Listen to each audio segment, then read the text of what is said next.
আজ 16 জুলাই ছাত্র জনতার আন্দোলনে পুলিশের গুলিতে প্রাণ হারান শিক্ষার্থী আবু সাইদ। তীব্রতর হয় ফ্যাসিস্ট সরকার পতনের আন্দোলন। রাষ্ট্রীয়ভাবে পালন করা হচ্ছে শোক, শহীদদের স্মরণে দোয়া প্রার্থনার আয়োজন, দিনব্যাপী নানা কর্মসূচির প্রস্তুতি। কলম্বোতে আজ তৃতীয় টি-20, শ্রীলঙ্কার বিপক্ষে টেস্ট ও ওয়ানডে হাতছাড়া হওয়ার পর সিরিজ জয়ের সুযোগ বাংলাদেশের সামনে। দেখছিলেন ক্রাউন সিমেন্ট সংবাদ শিরোনাম। 24-এর ছাত্র জনতার আন্দোলনের প্রথম শহীদ আবু সাইদ। বৈষম্য আর অবিচারের বিরুদ্ধে প্রতিবাদের ঝড় তোলা এক নাম, সাহসের বাতিঘর। আবু সাইদের হাত ধরেই অগ্নিস্ফুলিঙ্গে পরিণত হয়েছিল 24-এর আন্দোলন। আবু সাইদ থেকে শুরু হওয়া সেই শহীদের মিছিলে সামিল হন সহস্রাধিক তাজা প্রাণ। আন্দোলনে অংশ নেওয়া শিক্ষার্থীরা মনে করেন, সেদিন পুলিশের বুলেটের সামনে বুক পেতে দিয়ে যে ইতিহাস রচনা করেছেন আবু সাইদ, তার সেই সাহস আর প্রাণ উৎসর্গের ইতিহাস মানুষের হৃদয়ে স্বর্ণাক্ষরে লেখা থাকবে। মুহিবুল্লাহ মুহিবের রিপোর্টে বিস্তারিত। কিছু মানুষ পৃথিবীতে আসেন ইতিহাস রচনা করতে। ব্রিটিশ বিরোধী আন্দোলনে প্রথম হাসি মুখে ফাঁসির মঞ্চে ওঠা ক্ষুদিরাম, বাংলার প্রথম নারী শহীদ প্রীতিলতা আজও অমর হয়ে আছেন বাংলার ইতিহাসে। ঠিক 100 বছরেরও বেশি সময় পর তাদের দেখানো পথেই হাঁটলেন আবু সাইদ। স্বৈর শাসনের থাবা থেকে জাতিকে মুক্ত করতে বুক চিতিয়ে দাঁড়ালেন বন্দুকের নলের সামনে। শিক্ষার্থীরা আমরা এখানে শঙ্কিত আছি, তো আমরা চাচ্ছি, সাধারণ শিক্ষার্থীরা চাচ্ছি যাতে আমাদের এই ব্যাপারে আমাদের পরবর্তীতে কোনো সমস্যা না হয়। 24-এর আন্দোলনে পুলিশের গুলির সামনে দাঁড়িয়ে যে বারুদ ছড়িয়ে দিয়ে গেছেন রংপুরের এই শিক্ষার্থী, সেই বারুদই অগ্নিস্ফুলিঙ্গ হয়ে ছড়িয়ে পড়েছিল পুরো বাংলাদেশে। দিনটি ছিল 2024-এর 16 জুলাই। ঢাকা বিশ্ববিদ্যালয়ের শিক্ষার্থীরা যখন ছাত্রলীগের হামলায় নাস্তানাবুদ, তখন প্রতিরোধের দেয়াল তুলেছিল রংপুরের বেগম রোকেয়া বিশ্ববিদ্যালয়ের শিক্ষার্থীরা। পুলিশের বন্দুকের সামনে অসীম বিশ্বাস নিয়ে একাই দাঁড়িয়েছিলেন আবু সাইদ। কিন্তু কে জানতো, সেই বিশ্বাসে ভরা আবু সাইদের বুকটাকেই ঝাঁঝরা করে দেবে পুলিশের উদ্যত্ত রাইফেল। আগে ছিল এটা কি সাধারণত কোটা আন্দোলন, কিন্তু যখন তাকে প্রকাশ্যে গুলি করে হত্যা করলো পুলিশ, তো এরপরেই আন্দোলনটা পুরো আমাদের শুধু কোটা আন্দোলন হয়ে না, পুরো ডাইভার্ট হয়ে পুরো স্বৈরাচার পতনের আন্দোলন হয়ে গেল। আমার দিক থেকে মনে হয় কখনো না কখনো এটা হতোই। আবু সাইদ না দিলে অন্য কেউ দিত, কেউ না কেউ বিপ্লবী চেতনাটা ধারণ করতোই মনে, এবং এটা কখনো না কখনো হতোই। একটা মানুষ যখন তিলে তিলে মরতে থাকে, যখন তার কোনো উপায় না থাকে, শেষ পর্যন্ত সে যা করতে পারে সেটা কিন্তু সে করবে। আমার সাধ্যের মধ্যে যতটুকু আছে আমি সেটা করব। এই একই ব্যাপারটা ঘটেছিল। আমি মনে করি আবু সাইদের, not only Abu Saeed but also সবার বাঙালি যাদের মধ্যে চেতনাবোধ আছে তাদের মধ্যেই। তো উনি যদি ওইখানে না দাঁড়াতেন, উনি যদি ওই দিন শহীদ না হতেন, তাহলে অনেকটাই আন্দোলন কিছুটা হলেও থেমে যাচ্ছিল। যদি উনি শহীদ না হতেন, হয়তো এই আন্দোলনটা আর ত্বরান্বিত হতো না। সেদিন আবু সাইদ জীবন দিয়ে বৈষম্যের বিরুদ্ধে প্রতিবাদের যে দাবানল ছড়িয়ে দেন, সেই দাবানলেই নড়বড়ে হয়ে যায় স্বৈরাচারের মসনদ। আন্দোলনের স্ফুলিঙ্গ ছড়িয়ে পড়ে পুরো বাংলাদেশে। একই দিনে পুলিশের গুলিতে চট্টগ্রামে 3 জন, ঢাকায় 2 জন নিহত হন, আহত হন সহস্রাধিক মানুষ। 16 জুলাই রাতে সব বিশ্ববিদ্যালয়ের শিক্ষাক্রম বন্ধ রাখার সিদ্ধান্ত নেয় সরকার। বন্ধ ঘোষণা করা হয় শিক্ষা মন্ত্রণালয়ের আওতাধীন সকল শিক্ষা প্রতিষ্ঠান। শিক্ষার্থীদের উপর নির্বিচার হামলার প্রতিবাদ জানিয়ে পদত্যাগ করেন ছাত্রলীগের অন্তত অর্ধশত নেতা।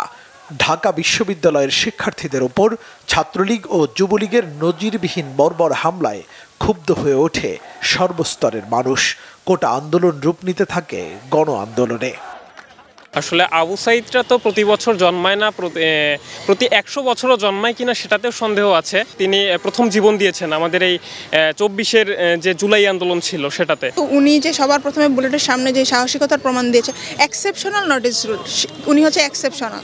আবু সাইদ প্রত্যেকটা শিক্ষার্থীর অন্তত মনে গেঁথে থাকবে, কারণ সে আমাদের শিক্ষার্থীর হয়ে সবার আগে প্রাণ দিয়েছে। সবাই তো এইভাবে বুক পেতে দিতে পারবে না, সবার ভিতরে সেই সাহস বা সাহসই নাই আর কি, সবার মধ্যে এরকম সাহস নাই। পৃথিবীতে অন্যায়ের বিরুদ্ধে বুক পেতে মৃত্যুকে আলিঙ্গনের ইতিহাস রচিত হয় না রোজ। আবু সাইদের দেখানো পথে যুগে যুগে দেশে দেশে লক্ষ সাইদরা যে বুক পেতে দাঁড়ায়, 24-এর অভ্যুত্থান যেন সেই ইতিহাসই নতুন করে স্মরণ করিয়ে দিয়েছে জুলুম শাহীর মসনদকে। মুহিবুল্লাহ মুহিব, বাংলা ভিশন, ঢাকা। এদিকে জুলাই শহীদ দিবস উপলক্ষে আজ রাষ্ট্রীয়ভাবে শোক পালন করা হচ্ছে। মঙ্গলবার মন্ত্রী পরিষদ বিভাগ থেকে জারি করা প্রজ্ঞাপনে এ তথ্য জানানো হয়েছে।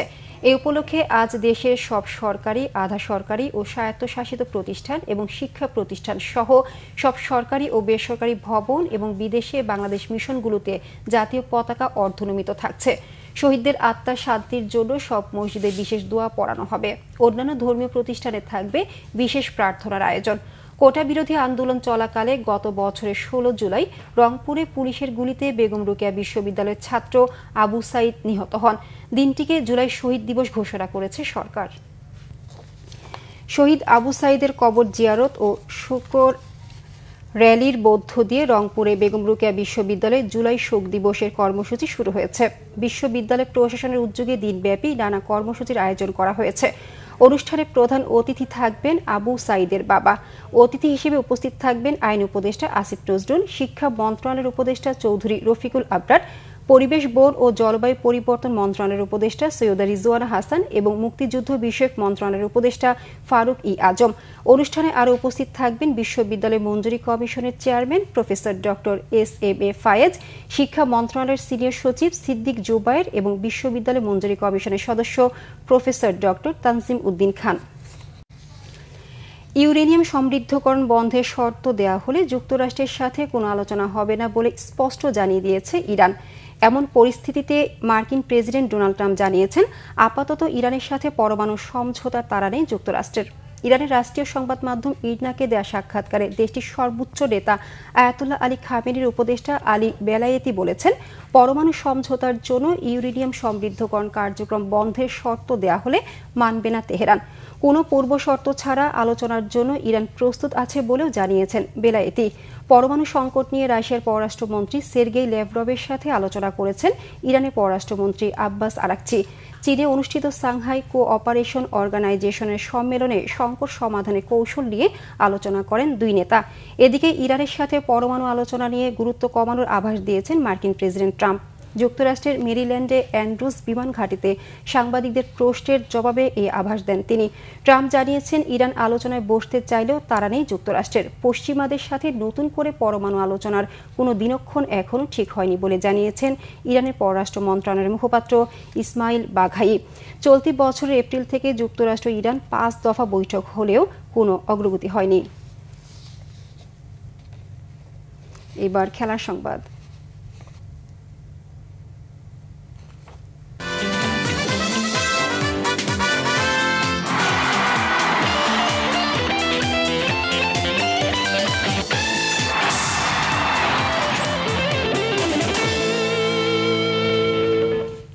ক্রিকেট সিরিজ নির্ধারণী তৃতীয় টি-20 ম্যাচে আজ মুখোমুখি শ্রীলঙ্কা ও বাংলাদেশ। কলম্বোর প্রেমাদাসা স্টেডিয়ামে বাংলাদেশ সময় সন্ধ্যা 7:30টায় মাঠে গড়াবে ম্যাচটি। 3 ম্যাচের সিরিজটি 1-1 সমতায় রয়েছে। শ্রীলঙ্কা সফরে বাংলাদেশ দলের পারফরম্যান্সের অন্তরায় হয়ে দাঁড়িয়েছে ব্যাটিং ব্যর্থতা। সিরিজ শুরু হয়েছিল দারুণভাবে। গলে ভালো ব্যাটিং করে প্রথম টেস্ট ড্র করার পর থেকেই ব্যাটিংয়ে হতাশা শুরু।